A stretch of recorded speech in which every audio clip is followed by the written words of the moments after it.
40 second. इतना प्रकोप है ना कि बहुत बुरा हाल हो चुका है। देव 40 सेकंड में सब तबाह हो गया।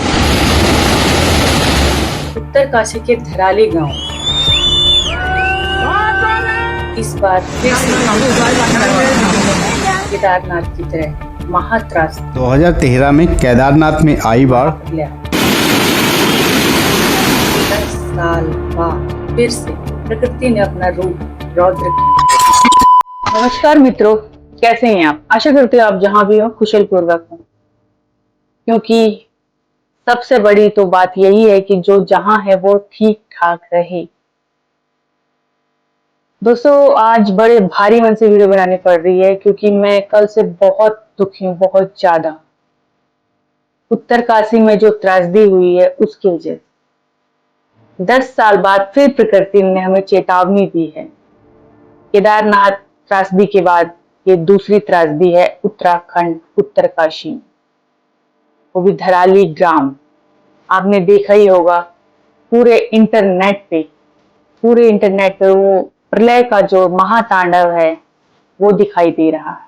लेकिन ये क्यों हुआ, किस लिए हुआ, और उत्तराखंड में ही ऐसी त्रासदी नहीं, पूरे विश्व में ऐसी त्रासदी हो रही है, केवल उत्तराखंड में ही नहीं। ये महाप्रलय के संकेत हैं। आप बोलोगे बेवकूफी वाली बात कर रही है 21वीं सदी में होते हुए। जी नहीं, ये बेवकूफी वाली बात नहीं है, क्योंकि ऐसे संकेत मिले हैं, लेकिन इंसान इन चीजों पे गौर नहीं कर रहा। संकट आता है तो भगवान को कोसते हैं, फिर इससे भगवान क्या करें। अभी हाल ही में आपने सुना होगा रूस में सुनामी आई है। जापान में 8.8 का भूकंप आया।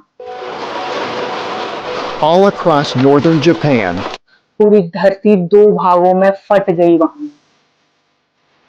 और ऐसे कई देश हैं जहां पे ऐसी घटनाएं घटित हो रही है। हम और आप जैसे लोगों को इतना पता नहीं है, जो अपनी दुनिया में रहते हैं उनको इतना पता नहीं है, लेकिन जो न्यूज देखते हैं, इंटरनेट पे सर्च करते हैं, उनको बहुत कुछ पता है और बहुत कुछ घटित हो रहा है इस विश्व में।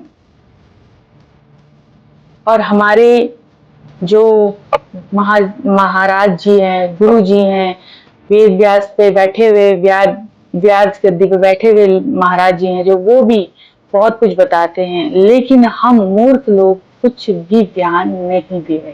ये कर रहा हूं, एक गाड़ी यहाँ पे ला रहा हूं, ऑल्टो। क्योंकि इस धरती पे पाप इतना बढ़ गया है कि सोचने और समझने की शक्ति इंसान धीरे धीरे खो रहा है। अभी हाल ही के एक इंसिडेंट से मैं आपको रूबरू करवाती हूँ।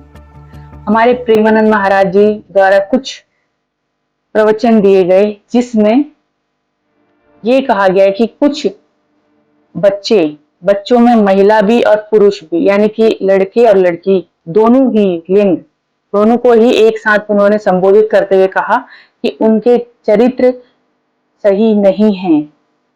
100 में से 4-5 के ही चरित्र अच्छे होंगे, बाकी सबके चरित्र अच्छे नहीं है। हमें अपने चरित्र को, अपने धर्म को पवित्र करना चाहिए, अपनी दिनचर्या को हमको ठीक रखना चाहिए, हमें शास्त्रों के अनुसार चलना चाहिए।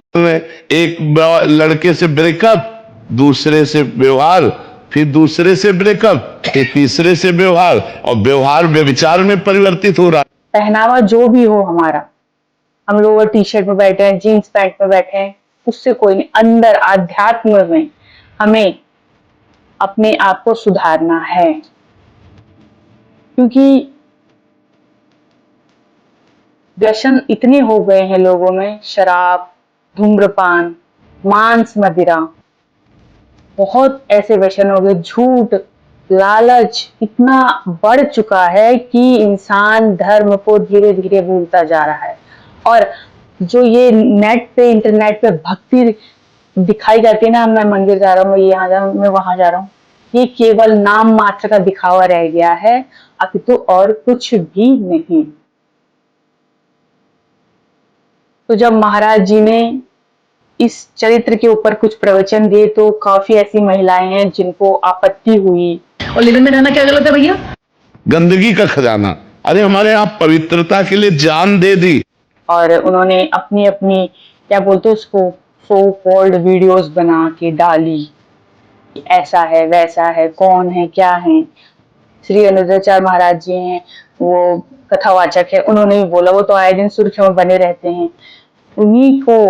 उन्हीं के वचनों को पकड़ के प्रेमानंद जी महाराज जी तक लोग पहुंच चुके कि भाई उन्होंने बोल कैसे दिया ऐसे। जो बात सच होती है वही कड़वी लगती है, और कड़वी बातें बहुत कम लोग पचा पाते। कलयुग है भाई, प्रलय तो आना ही आना है, लेकिन हम लोग अपने धर्म पे भी तो बने रह सकते हैं। माना इंसान अपनी भूख को नहीं मिटा पा रहा है, विकास चाहिए, चारों तरफ से विकास, इतना आलसी हो गया है मनुष्य। उसको 2 कदम चलने के लिए गाड़ी चाहिए, उसे हाईवे चाहिए, उसको भगवान के मंदिर तक जाने के लिए सुमार्ग चाहिए। ऐसे कैसे होगा? प्रकृति कष्ट खाके ही इंसान बनता है, लेकिन आजकल कोई कष्ट नहीं खाना चाहता, कोई भी नहीं। कोई एक गाली देता है, 50 गाली सामने से पड़ जाती है, और गाली भी इतनी बेकार बेकार गाली कि कान से सुने तो मन इतना गंदा हो जाए। इंसान के अंदर इंसानियत रह ही नहीं गई है, लोगों को मार रहे हैं, इतनी हिंसा हो रही है, तो वो सारी जो आहें होती हैं, दर्द होता है, वो कहाँ जाती हैं? भगवान के कानों तक ही जाता है, और भगवान भी एक क्षमता तक ही बर्दाश्त करेंगे। श्री कृष्ण भगवान ने भी तो 100 गालियों तक बर्दाश्त किया था, 101 गाली पे उन्होंने शीश काट दिया था शिशुपाल का। तो प्रकृति भी अपना रौद्र रूप दिखाएगी। हमें अपने आचरण पवित्र रखने चाहिए, धर्म के मार्ग पर चलना चाहिए, और अपनी इच्छाओं को इतना भी मत फैलाओ कि भाई यहाँ रोड चाहिए, वहां पे बाजार चाहिए, ये चाहिए वो चाहिए। पहाड़ों पे आदमी, इंसान, जानवर, जो भी है, पशु पक्षी शांति खोजने की तलाश में जाते हैं। पहाड़ काट काट के तो मैदान बना के शहर बन गए। अब जो बचे हुए पहाड़ है उनको भी इंसान नहीं बख्श रहा। पहाड़ों के अंदर से सुरंगें निकाली जा रही हैं। जब पहाड़ों के अंदर से सुरंगें निकलेंगी तो पहाड़ खोखले नहीं होंगे। पेड़ काटे जा रहे हैं हाईवे बनाने के लिए, 2-2, 3-3, 4-4 लेन की हाईवे बनाने के लिए पेड़, जंगल के जंगल उड़ाए जा रहे हैं। वो दर्द, वो जो हम क्रूरता दिखा रहे प्रकृति को, कहाँ जाएगा? वो प्रकृति वापस हमें दुगुना चौगुना 100 गुना लौटाएगी। तो ये उसी के हाल है। पूरा उत्तराखंड इसकी चपेट में है, जो बारिश हो रही है, इतना बादल फट रहे हैं। देहरादून, हमारा गर्जा मंदिर है जो उधर की साइड, रामनगर, धनगढ़ी, अभी हाल ही में जो हुआ है कल 5 अगस्त को धराली, सब जगह प्रलय आ रखी है, जल प्रलय। कहाँ जाएगा इंसान? अपने आप को सुधारो, सबसे पहले अपने आप को सुधारो, भगवान का नाम लो, उसके अलावा कोई भी हमें नहीं बचा। समस्याओं का समाधान भगवान है, इंसान नहीं है। इंसान की भूख है जो इस भूख को कम करो। विकास ठीक है, विकास थोड़ा बहुत चलता है, लेकिन ये नहीं कि तुम किसी को तकलीफ देके तब अपना विकास करो। पहाड़ों को, पेड़ों को, नदियों को तकलीफ दी तब जाके तुम अपना विकास करो। किस बात का विकास? मनुष्य जाति ही खत्म हो रही है धीरे धीरे। दोस्तों, बस ये जो घटना घटी है इससे मन बहुत बहुत ज्यादा दुखी है, क्योंकि जब मैंने ये सुना, देखा, न्यूज चैनल्स पे यही चल रहा था, तब इतना दर्द हुआ कि मतलब केदारनाथ में जो त्रासदी हुई वही दोबारा से देखने को मिली। कितने लोग मलबे में दब गए हैं, अभी तो उनका पता भी नहीं लग पा रहा है, क्योंकि नदी ने, माँ गंगा ने अपना पूरा वेग ही बदल दिया। उन्होंने सीधा जाना था लेकिन वो पूरी तिरछी हो गई, और पूरे गांव के ऊपर से उन्होंने बहाव किया, और पूरा मलबा, मिट्टी, लकड़ी, पत्थर, बड़ी बड़ी चट्टाने सब गांव के ऊपर आ गए। और जितने भी वहां होटल थे, घर थे, दुकानें थी, लोग थे, चलते हुए लोग, सब दब के मर गए। अभी तो 4 लोगों की पुष्टि की गई थी, पता नहीं कितने लोग उसके नीचे से निकले। चिल्ला रहे हैं लोग, चीख रहे हैं, मौत का तांडव अपनी आंखों से देख।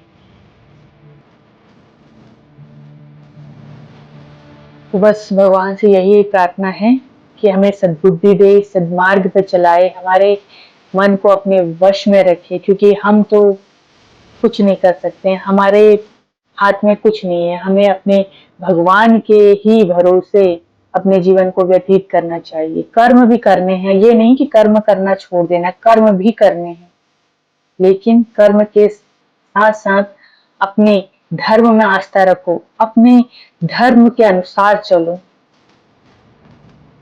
महाराज जी के प्रवचनों के जो उनसे ज्ञान मिलता प्रवचनों पे वो ग्रहण करो, और महाराज जी को कोई भी गलत ना बोले, क्योंकि मेरा मानना है, मैं अपने इस विचार के से बोल रही हूँ कि जो ये महाराज जी को ट्रोल किया गया, महाराज जी को मारने की धमकी मिली, उसी से रुष्ट होकर महादेव ने ये त्रासदी करी है उत्तराखंड, क्योंकि वो महादेव के पार्षद प्रेमानंद महाराज और राधा रानी ये परम भक्त, तो महादेव को क्रोध आया ही आया होगा। राधे राधे मित्रों, अपना ख्याल रखिए, अपने परिवार का ख्याल रखिए और सद्मार्ग पर चलिए। ईश्वर आप सबको सद्बुद्धि दे और मुझे दे। राधे।